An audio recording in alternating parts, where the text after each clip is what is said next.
Hey guys, and welcome back to 9990 Escape. Finally gonna do the true ending. Now I'm gonna make this quick, but I'm also gonna make this enjoyable. So I'm not gonna be talking through a lot of it because this is the kind of game where we're in the part of the game where you need to be able to listen to what they're saying and enjoy the moment. So while I will be talking now and then in between text, it won't be for long. Now I am, first of all, going to be explaining the rooms you have to go in and the requirements one by one as I do it. So, without further ado, let's start. So you need to choose door 4 first, and thanks to the flowchart and I've worked out how it works, you can do that easily. So, I think it's this one that we have to go to. Hey, Junpei, you got a minute? Yeah. Here, take this. A bookmark? What is this for? Do you want me to read a book? I found it in between some of the cushions on the sofa. Pretty sure it ain't gonna be any help to us, but I figured we might as well hang on to it anyway. Then why don't you hold on to it? You know what I hate most in the world? I got 4 things. Hope, faith, love, and luck. Because I am pessimistic. Hope, faith, love, and luck? Damn straight. And you hate these things? Yeah, you got a problem with that? Not really, but what does a bookmark have to do with any of that? Well, see, each leaf on the 4-leaf clover has a meaning to it, okay? And that meaning is pretty much those 4 words. It's like flower language. Well, I guess it's not a flower, is it? So, leaf language, I guess? Yeah, you could call them leaf words. Leaf words. Hope, faith, love, and luck. The meaning of the leaves on a 4-leaf clover. So, yeah, I want you to take it, okay? Just touching it gives me the creeps. Take the damn thing, alright? Here. What do you want to do? I'll take it. Alright, sure. I'll take it. Oh, man, I feel a lot better now. That thing was a real pain, you know? Do you really hate those 4 words that much? Yeah, well, they can all betray you. Hope, faith, love, even your destiny. Well, that's not my only reason. What? That's not the only reason I hate the 4-leaf clover. I just can't bring myself to like the number 4. What, worried about the 4 horsemen? Nah, come on, man. That's just silly. Maybe back in the Dark Ages that kind of crap scared people. But this is the 21st century. And I'm a 21st century guy. I'm a little insulted. Then why do you hate 4 so much? 'Cause it's a half-ass number. Not the best or the worst. That's why. What? 9 is a way better number. So what if it's last place, right? At least it's not some lame-ass middle number. What are you... You play? play? You mean like stock market? You mean like the stock market? Nah, that's not what I mean. Why the hell would you think that? I mean, yeah, I do stocks too, but... You? A stockbroker? Yeah, got a problem with that? No, you don't look like the type. Man, that stuff's just like gambling, you know? All you gotta do is bet on the winning horse. Nothing that hard about it. You sure sound pretty confident. So, are you betting on winning horses? Ah, whoops. No. Of course I am. You remember a couple years back when the stock for Cradle Pharmaceuticals shot through the roof? Stacked a few bills over that, if I do say so myself. Huh. Hey, how long are you gonna stand around wasting time? Stop screwing around. The lady has spoken. We better get back to work before we really piss her off. I don't want her beating me up. Hey, wait! We weren't done! Okay, I'll get back to work. Damn it. Alright, so that's unlocked now. Now this one, the kitchen. Let's do the freezer. Oh, it's cold in here. What is this place? Are you blind? It's a freezer. Oh, no way. That's way too cold for me. I'll freeze solid in seconds. Sorry, but I'm afraid I'll have to pass on this one. I'm going to leave the rest to you. Oh, whoa. It's really cold in here. Hey, you don't need to be in here. You had a fever just a little bit ago. You should stay outside. We got... No, I'm fine. My fever's gone now. But Huh? no! Why did it suddenly close? Ah! The knob's frozen! But why? It looks like the pipe next to it broke. Okay, I think I clicked Hey! on the wrong one.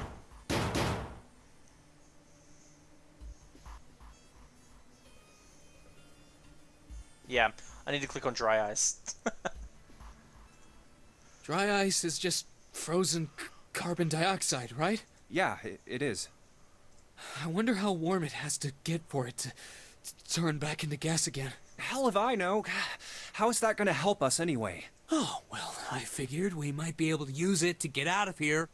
Carbon dioxide sublimation point is negative 109 degrees. Any warmer than that, and it'll turn into gas. Any lower, and it becomes a solid. Oh, how do you know that? Despite my looks, I'm the the queen of random knowledge. Looks bad to mess up when you're showing off. Oh, you're so cold your mouth's going numb? Yeah, that's right. You're just doing that on purpose, aren't you? Come on, guys. Don't you think that's kind of weird? I wonder why it doesn't turn into a liquid first. It did seem rather odd. It is kind of weird. But it can turn into a liquid. Carbon dioxide turns to liquid if you put it under high enough pressure. But at 1 atmosphere, normal air pressure, It won't turn into a liquid, right? Sublimating, what the hell? That's right, instead of melting, it will do what it's called sublimating and change immediately from a solid state to a gaseous one. See, that is weird. Water's a liquid between 32 degrees and 212 degrees. So why isn't that the case for carbon dioxide? there's a kind of ice that doesn't turn into liquid when it goes above 32 degrees. Huh? I heard about it. Its melting point is 96 degrees. Ice with a melting point of 96 degrees? You mean there's water that freezes at 96 degrees? Yeah, well, you could also look at it as ice that won't melt until it's 96 degrees. So what's this ice with a melting point of 96 degrees called? I heard it's called Ice 9. Ice 9? Originally, Ice 9 was a made-up substance invented by a science fiction author. But recently, scientists have discovered that such a substance actually exists. Wait, hold up.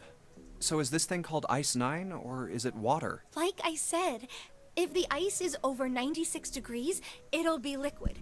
If it's under that, it'll solidify. So you could think of it as a polymorph of H2O. Here, think of it like diamonds and graphite. They're both made of carbon, right? But depending on the structure of the crystallization, the hardness and structure are completely different. So you're saying normal water and this Ice 9 are like that? Yup. Have you heard the story about the crystallization of glycerin? For 150 years after the discovery of glycerin, they did all sorts of things to it. But whatever they did, it never crystallized. However, one day in 1920, some glycerin on its way to England by ship was discovered to have crystallized during the trip. Scientists around the world wanted to research this new crystallized form of glycerin and asked for seeds.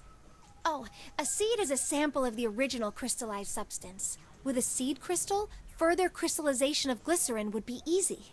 However, something very strange happened. Not only did the glycerin encouraged by seed crystals begin to crystallize, even the samples nearby did, even though they were tightly sealed. And it didn't end there. After that day, it doesn't matter where in the world it is, all glycerin crystallizes naturally when cooled to less than 64 degrees. Before that day, no matter how glycerin was cooled, it refused to crystallize. But once the crystallization had begun, it was almost like... how do I put it? It was almost like all the glycerin in the world was communicating in some way that we can't sense. And now it's happening everywhere. That's impressive. Wow, that's pretty interesting. What does that have to do with Ice 9? What she's saying is that it's a lot like Ice 9. What happened, I mean. A lot like? Oh, that would be bad. If water everywhere started freezing at 96 degrees, man. It'd be the end of the world. Literally. At any rate, we're not gonna have to worry about the end of the world unless we can get out of here pretty damn quick. Alright guys, I think that's enough of that. I didn't think we'd get quite this far off topic. I mean, I know I'm kinda at fault here, but we can't be screwing around anymore. So seriously, I might go by the name Santa right now, but I didn't grow up in Iceland. I freaking hate the cold. So let's get cracking, alright? We gotta find a way out of here. Selfish, isn't he? Ice 9 is interesting and all, but we can discuss it more once we get out of this freezer. Alright then. So that one's unlocked. Now we need to unlock this one. Chemical closet. Let's go. You think we should go back? Yeah, I think that's probably best. Hmm?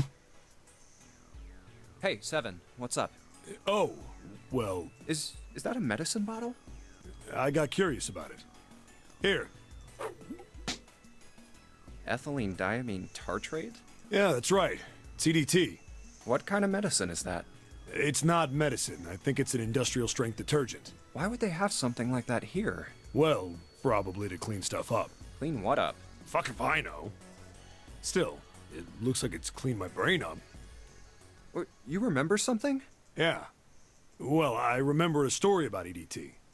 Happened about 50 years ago. There was this factory somewhere in America making big old EDT crystals.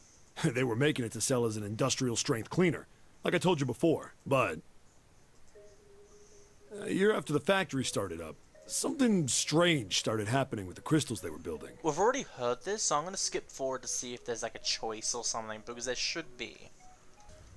Okay, so it wasn't a choice. It turns out there's new dialogue, and I actually skipped above it, so I can just read it right here. It was like, man, how do you say it? Like the molecules were communicating with one another? Transmitting information in a way humans couldn't perceive? The phenomena spread throughout the world, right?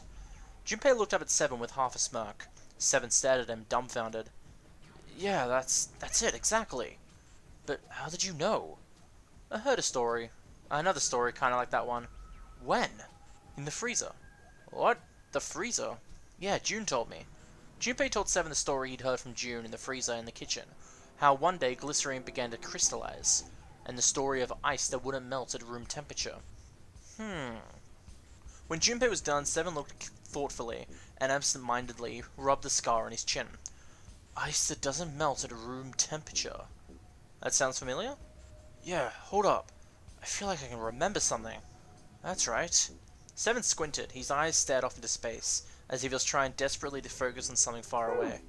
Do you know something about Ice 9? Do you know about Ice 9? Ice 9? Ice 9. Ice 9. Ice. That's it. I remember now. That woman, she's on this boat. That woman? Alice! Who's Alice? Come on. The woman who won't melt at room temperature. Huh? You know how the Titanic sank on April 15th, 1912, right? Yeah, more than 1,500 people died. Worst maritime accident in history. What about it? Did you hear about the boat that was sent to collect the dead bodies? I think that was the RMS Carpathia, right? It was a cruise liner, just like the Titanic. No, that was the ship that picked up the survivors. The ship that collected the dead bodies was the CS McKay Bennett. The McKay Bennett showed up on April 17th, 2 days after the accident. It set out from Halifax, a port in Canada, and recovered 306 bodies. The Atlantic that far north was really cold. It would have to be for there to be icebergs and stuff. Anyway, the bodies they pulled out of the water were frozen solid. This isn't a very nice story. So, what happened next? Well, they say the McKay Bennett recovered something more than just dead bodies. There were various bits of stuff floating around in the water. Things the drowned had carried with them, or stuff that dislodged as the ship sank. One of the things they found was A coffin? a wooden one, The sorry. craftsman who made it must have been pretty skilled. It wasn't just a wooden coffin. It was all wood. No nails, no reinforcements, no gaps in the wood anywhere. The thing was airtight. The crew got pretty curious about what might be inside it and opened it up. They had to get a wedge and hammer it open, and so I made. Inside They found a woman. Or, I guess you should say, they found the dead body of a woman. It looks like if you look closely, you can see the ice around her, but not really at the same time. It looks more like it's a veil, not ice. Her hair was thick and black, and her skin rich brown with no blemishes or signs of decomposition. They say that she looked gorgeous, like a goddess.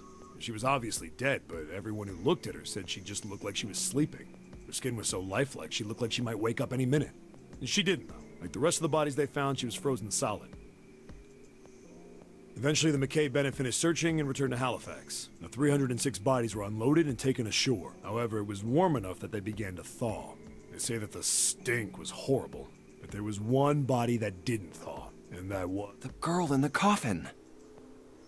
That's right. Everybody thought for sure that she'd melt and start to rot like the rest of them eventually. But weeks passed and nothing happened. Then a month passed, and another. And it was summer, and she was still frozen solid. After a while, people started to say she was some sort of miracle. Rumors about her started to spread. People came to visit Halifax from all over. After a while, people started to call her All Ice, Alice. Of course, those rumors didn't last long. Why? Well, she up and disappeared. One day Alice was there, the next day she wasn't. They say someone snuck into where they were keeping her and stole the body. With the body gone, the rumors followed pretty quickly. And after a while, no one remembered her. You might be able to find something about her if you could find a newspaper from back then, but that's about it. Wait, you just said that she was on this boat. Yeah, I did. Alice has got to be somewhere on this ship. Now why the hell would you say something like that? Because I know. And just what is it you know? What happened to Alice after she was stolen? All right, tell me. What happened to Alice?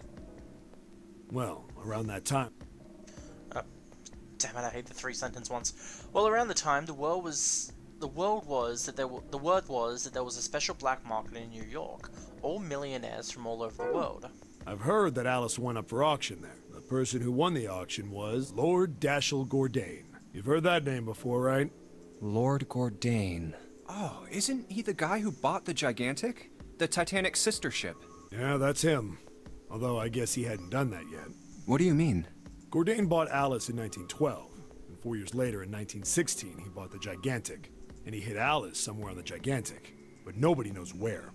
He died in 1931, and apparently he died without ever telling anyone where Alice was hidden. However...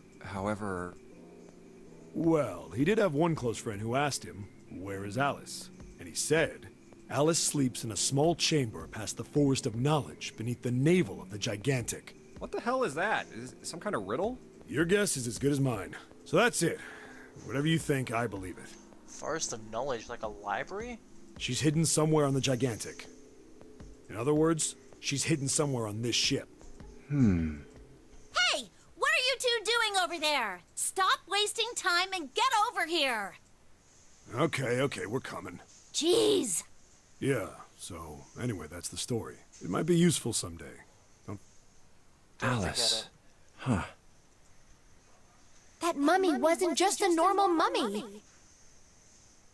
They say that she was frozen. The story says that from the time of its discovery all the way through to when it got put on the Titanic, even though it was carried through the desert, her body never melted. Then was that Egyptian priestess Alice? Did the water in her body become Ice 9? No, that's nuts. There's no way somebody like that could exist. Well, I mean, it's possible. Okay, time to go before the door. Hey, hold on. Oh, what's up? Where's Clover? Huh? Clover's missing again. Oh, God damn it. Where the hell did she go? Okay, just hold on a minute. I'll go get her. Sure thing. Hey, Clover, what's wrong? Come on, let's get out of here. What are you doing? Did you want to come back here and say goodbye to John? Hey, Clover, can you hear me? My brother might be dead. Huh? That's why we couldn't find him. If he's dead, I'm going to be next. What are you talking about? What's wrong with you? What do you want to do? Tell Clover they need to leave. Now I'm gonna give her the 4-leaf clover. Oh, yeah. It's in my pocket somewhere. Here it is. A 4-leaf clover. Hey, did you know? Each leaf means something. Hope, faith, love, and luck. That's what a 4-leaf clover stands for. Take it. Use it as a good luck charm. Listen to me, Clover. No matter what happens, you can never lose hope. You have to remember what's most important, and that's to have faith and to have love. If you can remember all of those, that'll bring you good luck. Snake, I mean, your brother, he's not dead. He's alive, somewhere. I'm sure of it. You've just gotta believe in that. Thank you. Thank you. Now come on. Seven's waiting for us at the exit. Wait, before we go, there's one thing I want to ask you. What's that? What do you think when you hear the word experiment? What? Oh. I guess it was just a coincidence then. I mean, that you knew about the 4-leaf clover. Look, I'm sorry. I don't want to be a jerk, but you are making less than no sense right now. Oh, no. It's nothing. Oh, don't give me that. You really think I could just drop this? What is this experiment you were talking about? You promise you won't tell anyone? Cross my heart. Really? Really? I can trust you, right? Of course you can. Okay then, I'll tell you. I'll tell you what happened on this ship 9 years ago. Wait. On this ship? Yeah, this ship. It was an experiment to test some sort of psychic thing. Communicating through these fields that you can't see. Fields that you can't see? Like, think about this. This is John, right? But is he really John? Huh? Isn't this like Locke's socks? Or the ship of Theseus? You don't know? You haven't heard of those paradoxes? No? Really? Okay, well pay attention then. This is how Locke's socks works. Let's say I've got a pair of socks. One of them gets a hole in it.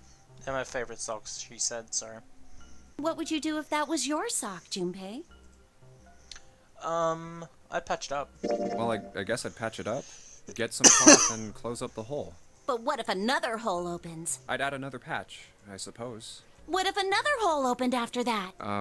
Another patch, I guess? Well, let's say you just keep adding new patches, until eventually the original cloth of the sock is totally gone. Once you get to that point, can you really say they're the same socks you started with? Well, that's tough. So, that's the Lock Socks thing? Yeah, the ship of Theseus is a lot like it. The ship of Theseus. If you keep fixing the damaged parts of a ship, eventually it ends up with none of the parts it started with. Can you really say that ship is the same one you started with? And what if you took all the old parts from the first ship and built another one somewhere else? Then which ship is the real ship of Theseus? The one you repaired, or the one you built with all the original parts? Hey, do you think it's the same? What's the same? These guys. Is this John, or is it Lucy now? John's head and heart are both his, but apart from those and a single arm, the rest of his body was once Lucy's. We're just like these mannequins. Think about it. The cells in our body change every day.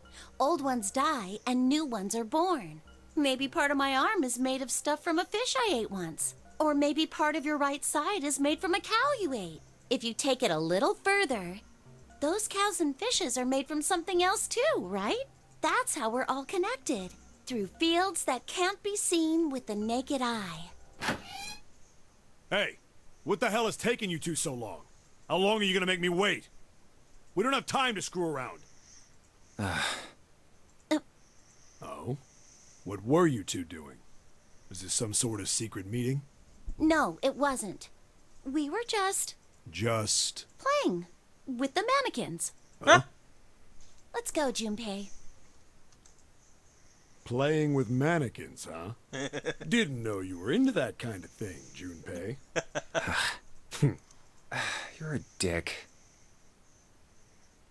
All right, I'm gonna open it now. Yeah, Is that cool? You don't need to keep... All right, let's get going. Hey, man, what's up with you? You're so serious, you know? Can't you sound more happy, you know, get a little excited? Not really. Just gonna say the same thing? My brother, I'm... Yeah. Like hell, not after hearing. Okay, good. I was like, is it gonna say something new? No. Oh. Oh, now that's interesting. That's very interesting. So, since we haven't... I thought these would stay unlocked all the time, but they only stay unlocked if you do them in the order. If you were to, like, I don't know, for example, go down here... what's this one again? This is whatever. If you were to go here... if you were to go here, first of all, and then choose door 5. And then you were to go here and choose door 8. Those two will be unlocked because that's the starting of the safe ending. Safe endings, you literally have to choose the door. You can't just use the flowchart to go into the door automatically. You have to go to the choice and then activate it. That's why there's a locked thing here and it's red. And then you go into here, and that's what I showed you last episode. But if you were to, like, for example, go here, choose door 5, then go here and choose door 8, and then you were to go to door 4 and start the requirements for the true ending, this gets crossed out because you've started the true ending requirements, and so the safe ending gets nullified. Oh, that's genius. Alright, well, anyway. There's only one here, and it's the pocket watch. Hi. Bumba. Oh, pocket watch. Might I take a look at it?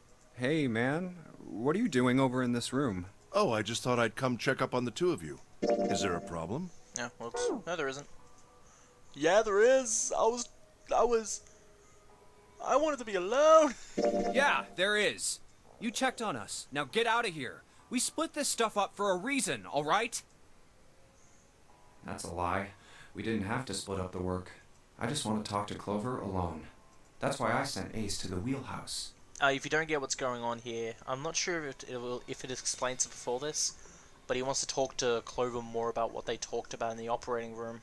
There's something I want to ask her, and I don't want anyone to overhear us. I'm pretty sure Clover won't talk if there's anyone else around. That's why when Ace showed up again, I got a little desperate. I had to make him leave. Oh, I see. Of course. I apologize. Well, best of luck.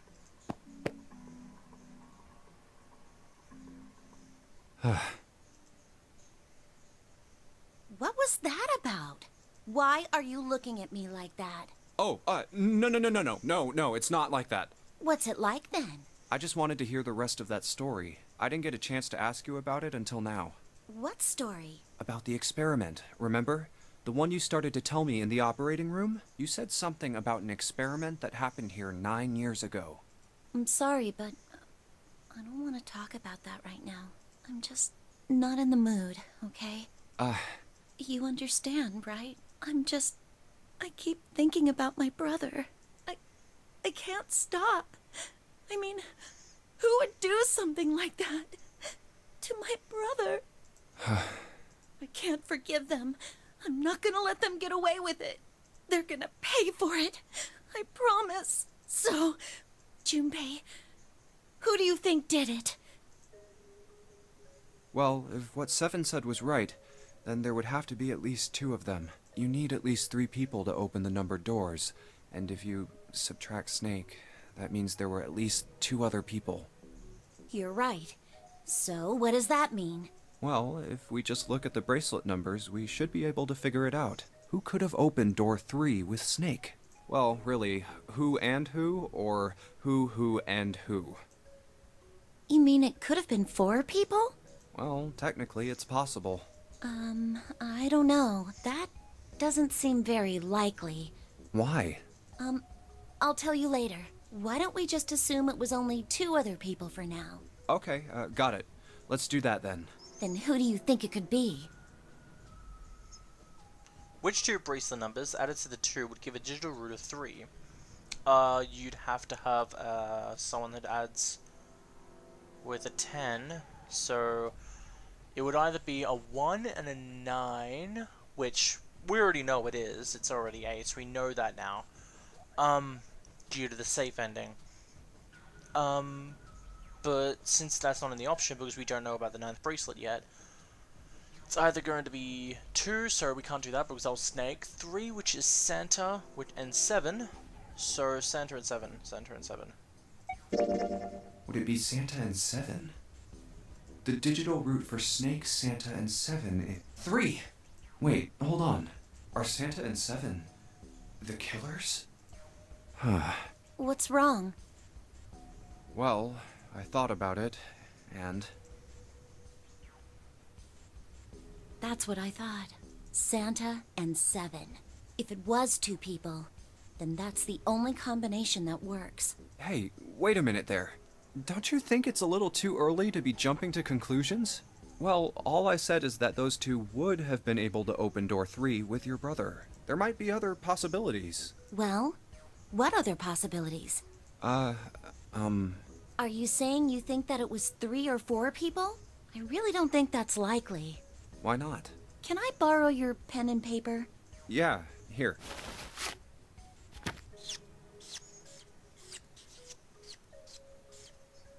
What's this? These are the combinations for 3 or 4 people.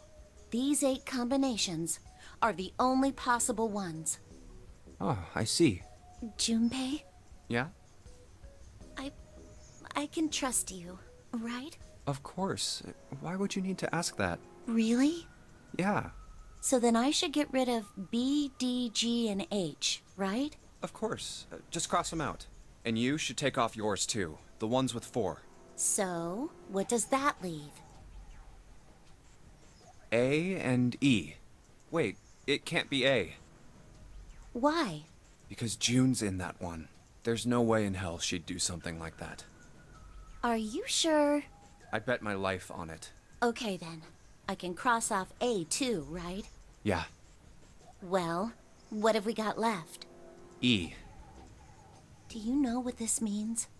Everyone besides me, you, and June would be working together. Do you think that's likely?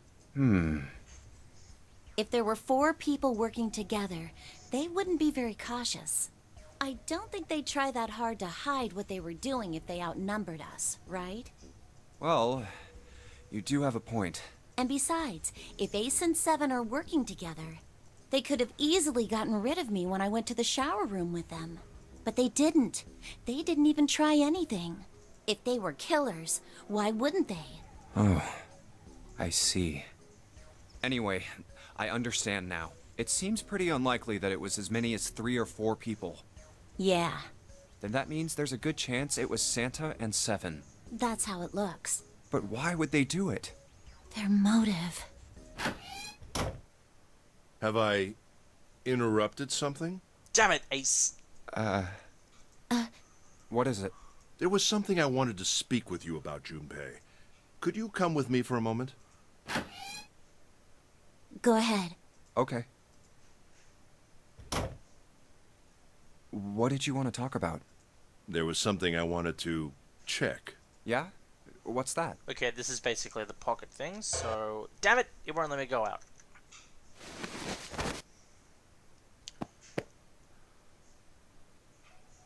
Okay, cool.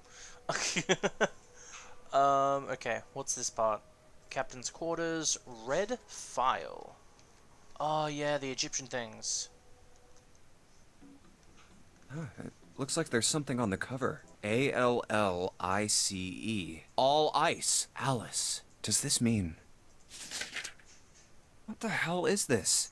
They are hieroglyphs, a form of writing used in ancient Egypt. Ancient Egypt? That's right. Can you read them? Of course, I can't. What would make you think I could? What the hell? Whoa, the whole thing's like that. Huh? What's this? Oh, a key card. Uranus. That's the Uranus symbol. something's written on the bottom. I've always pronounced it Uranus because of the joke, and I've always thought, oh, that's how it's pronounced. No, it's Uranus. God damn it. Bottom deck library. This must be the key to the library, then. I'm glad this is voice acted. So it would seem. Bottom deck library. Oh. 7 said something like... Alice sleeps in a small chamber past the Forest of Knowledge beneath the navel of the Gigantic. Could beneath the navel mean the bottom deck? And the Forest of Knowledge is the library? Then could Alice be in a room somewhere beyond the library? Alright, I'm sorry I had to cut some bits out because I realized my mum was talking in the background pretty loudly, and while I did record up to this point, you could hear in the background, and so I edited it out. It was basically the same question, and then literally after that, Ace asked what was troubling Junpei, and so Junpei explained off-screen, basically in a jump cut kind of thing, about the Ice Nine, the Egyptian priestess thing, so that's what they're talking about right now. And the woman who wouldn't melt, who was recovered from the Titanic disaster, they called her All Ice, which eventually turned into Alice. And she was purchased by an English millionaire who called himself Lord Gordain. According to 7, this ship is where he hid Alice.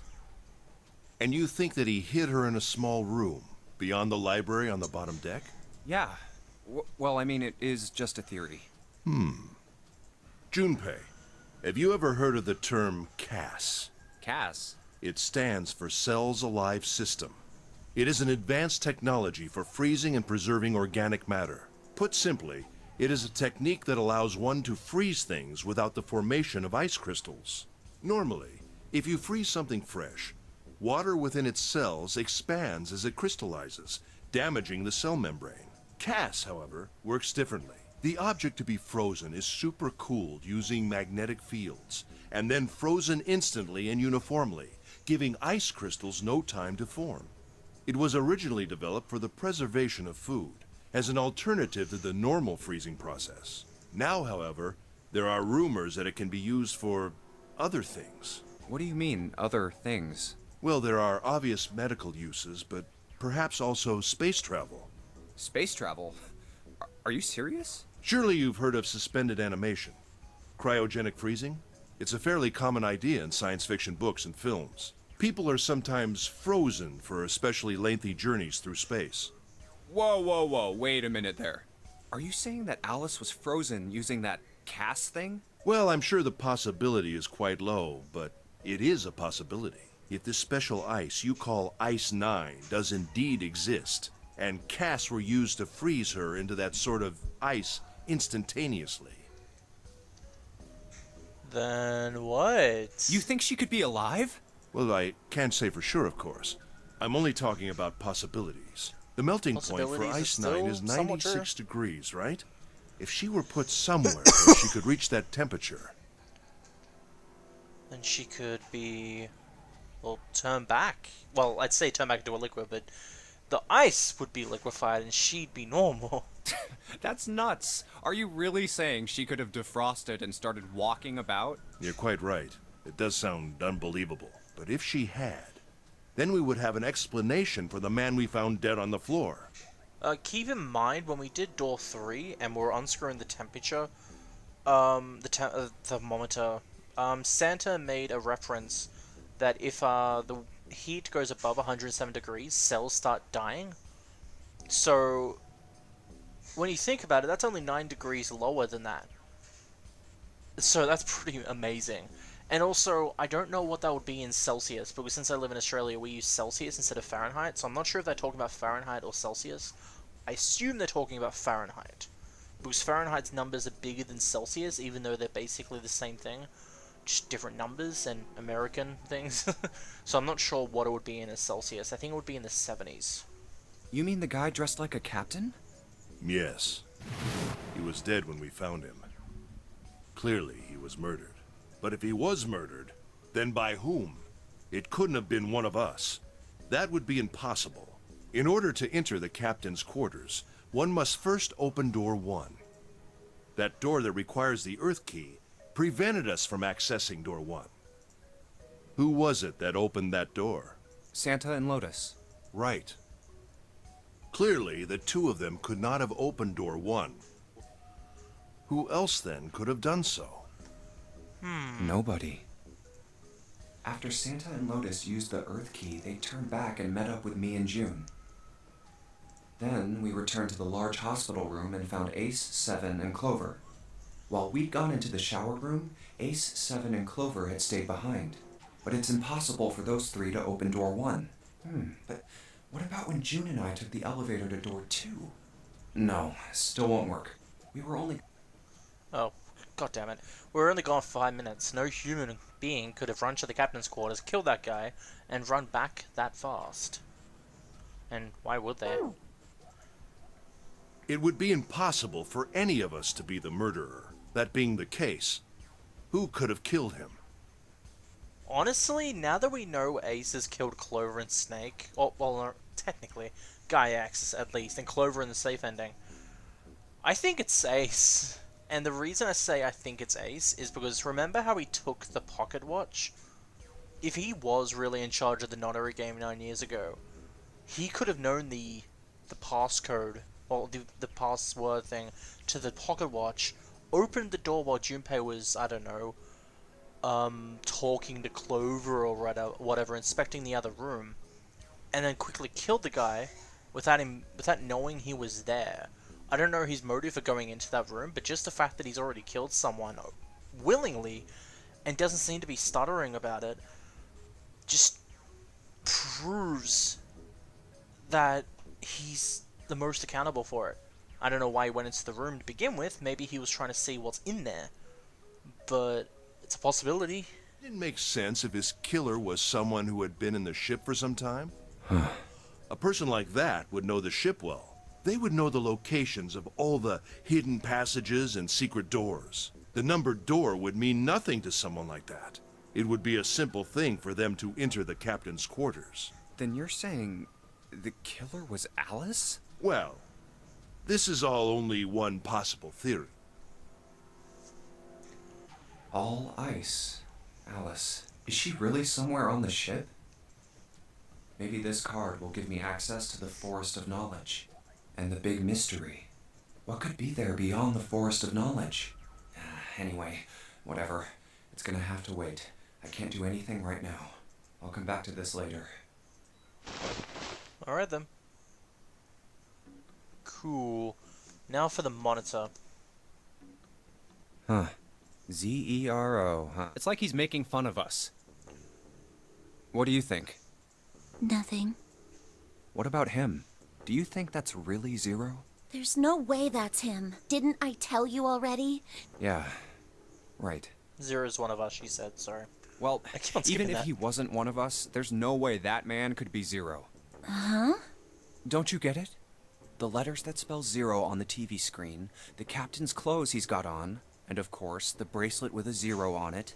It's too obvious. Look, this is Zero right here. This dead body is Zero. Isn't that kind of fishy? You're right. Only an idiot wouldn't see through something like that. No, that's not the point. So I'm not trying to make fun of them for thinking a trick like this would work. I'm sure they didn't think it would work. Which makes me wonder. I think this is a challenge. Why didn't he say A that bit? challenge Why from the did person it work, who's then? really behind all Why of did this. he do it? He's making fun of us. It didn't say. It's like, why did he do it then? It's like, okay, don't voice that bit then. Don't you get it? If whoever killed this guy really wanted us to think this corpse was Zero, they'd never have put a bracelet on him. Walking around with a 0 bracelet would be like hanging a sign around your neck that said, "I did it!" Anyone with a brain I would be did able it. to see that this guy is supposed to look like everything Zero is supposed to be. Just like we did. The killer must have known we wouldn't think he was Zero and put the bracelet on him anyway. Do you know why? Why? Like I said, he's mocking us. Too bad, suckers, this isn't Zero. Where's the real me then? See if you can catch me. It's the same bad joke a lot of criminals like to play. They'll just sit back and watch people run in circles. That's really twisted.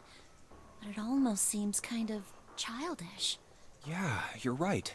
It's really childish. I just realized. It's like it's just a game to whoever this person is. If you look, That's what seems funny to me. if you look at behind the text properly, you can see her hands. They look small, like babyish, not big, even though she's like a kid. She's like 14 or something.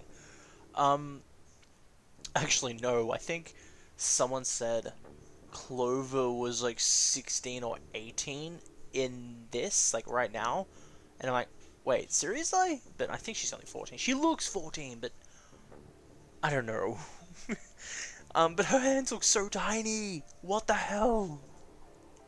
Alright, let's get back to the point. Who killed this man? I don't know. And what's this guy's deal? How would I know that? If I knew anything, I would have told you. You have no idea who he is. Why would I? We should check and see if he's got anything on him that might tell us who he is. Give me a hand here, Clover. Huh? We gotta flip him over. How else are we gonna search his pockets?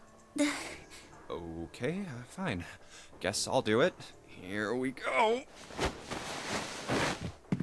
Huh? Hey, it's the... Yeah. Oh god. This man... He's dead, isn't he? Huh? That voice really annoys me. No, it's just... I guess I didn't really think about it until right now. If his bracelet's off, that means he's dead. Well, it's pretty obvious that he's dead. You don't really need to look at his bracelet to figure out that he's dead. Yeah, I guess you're right. Well, he looks a lot better than the other bodies we've seen, though. You know? I mean, if there wasn't all this blood, he'd almost look like he was still alive. I mean, I know it's kind of a messed up thing to say, but he kinda has it better, you know? Dying from a bomb going off inside of you, I mean, that's just... Some of Snake's bones went right through his skin. Oh! I think the explosion must have thrown him against a wall or something. There was a broken bone just sticking out of his left arm. And, What did you just say? There it is. Oh man, I am so sorry. I shouldn't have said that. I really don't know what I was thinking. I mean... No, that's not what I'm talking about. What did you say about his arm? Arm? Yes, his left arm. You said it, didn't you? Well, yeah, I did, but I mean, didn't you see it too? Of course not. I could barely look at him. There's no way I was gonna see the details. Are you sure it was his left arm? Yeah, I mean, we I'm can't pretty see sure the body. it was. Funny story. The guy who made this game actually probably, he didn't say it personally, but he did say he wanted this game to be pretty gruesome. That I most likely think that he was actually going to put bodies into this game with them exploded. Because the reason it isn't as gruesome, like you don't actually get to look at the bodies personally, you get to see the blood, is because the game was called too gruesome to be able to be made into that kind of way, so he had to make it less gruesome by not putting in the blown up bodies and stuff, I'm guessing. That's why in Zero's Time Dilemma, it's a lot more gruesome. Because he actually was allowed to do that stuff. Imagine 999 with the stuff in Zero Time Dilemma. It would be amazing. Just, wow. And he had a broken bone, right? What the hell are you getting at here? Just shut up and answer me! Yeah, he did. It was pretty bad, too. The bone was sticking out of the arm. Clover?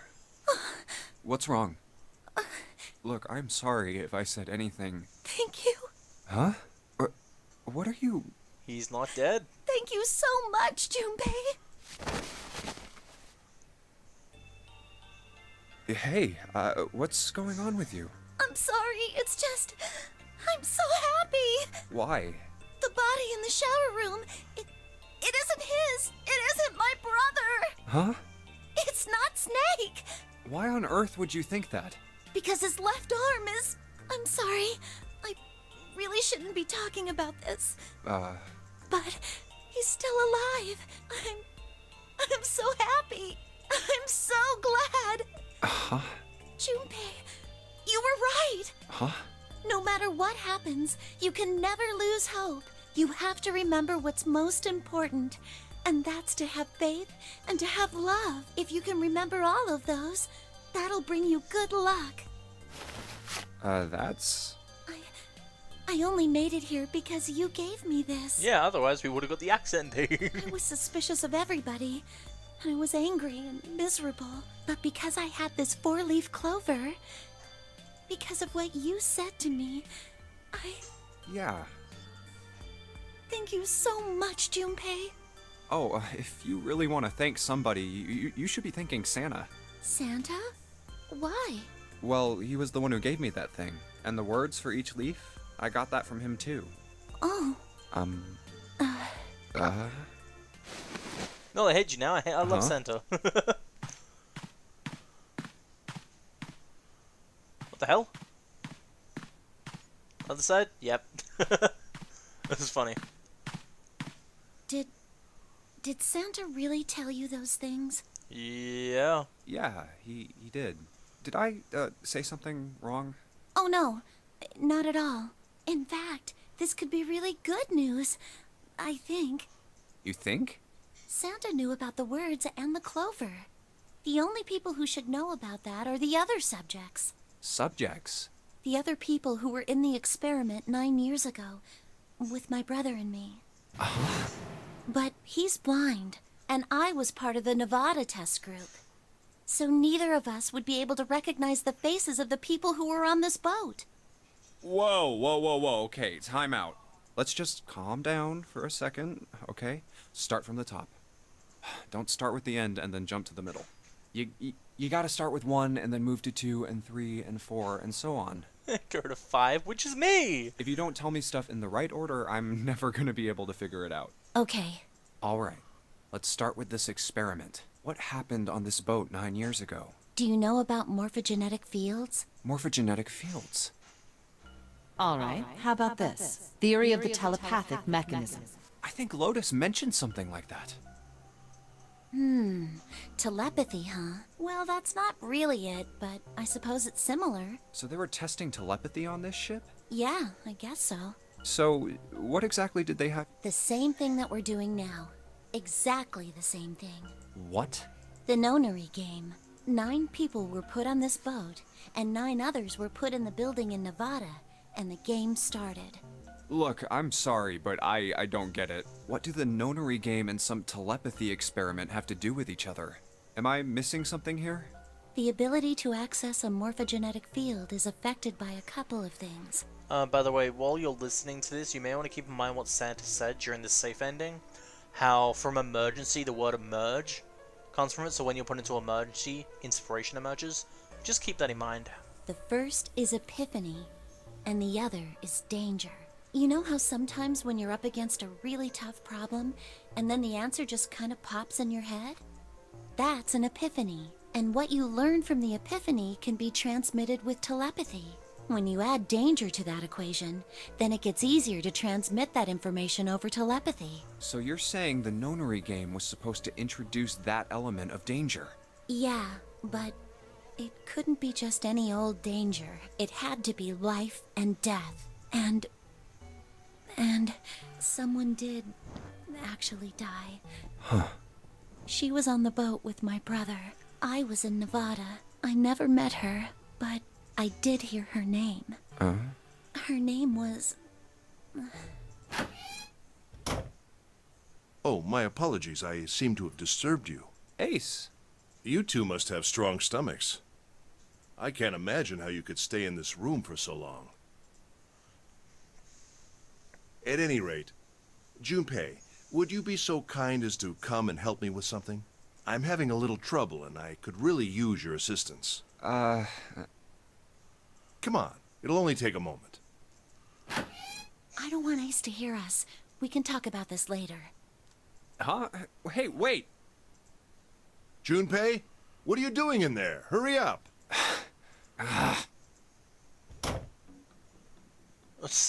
And then it literally goes back to searching, so he didn't actually talk to us about anything. He just wanted to get us away from Clover. Anyway, let's do the true ending.